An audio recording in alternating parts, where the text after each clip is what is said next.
siyang sumulat ng libro upang kumita ng bayad sa manuskripto, upang mapasulat ang anak na babae ng mas maraming libro, upang kumita ng mas maraming pera. Kaya't ang ina ay walang awa. Kinuha niya ang kontrata mula sa higit sa 10 mga publisher para sa kanya. Pinapayagan siyang sumulat ng libro ng walang tigil na parang makina. At ang mga magulang at nakababatang kapatid na lalaki ay parang mga parasito. Maghapon, alam lamang ay kumain, uminom, at maglibang. Naghihintay para sa bayad sa manuskripto ng anak na babae na pumasok na. Pagkatapos ay tumatakbo sila palabas at ginagasta ang lahat. At ang batang babae ay matagal nang nakakaranas ng stress at insomnia, kasabay ng matinding trabaho.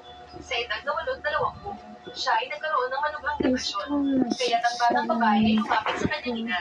Nais ng kaunting pera upang magpunta sa ospital at magpakonsulta. Anong sakit mo? Parang depresyon. Ang depresyon ay isang sakit din. Ang mama ko ay may depresyon din. Ngayon, ang mama ko, kapag nakikita niyang nakadamit ng magagara ang iba, ako'y nalulumbay. Kapag nakikita niyang may mga magagarang sasakyan ng iba, ako'y nalulumbay. Nilalabas namin yung Schultz organizer na ito.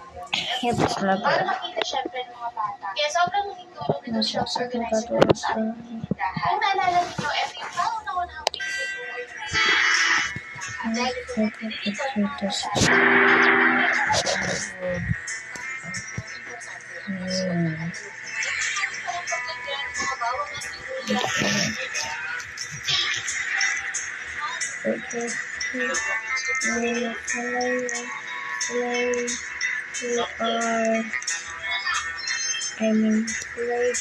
Play.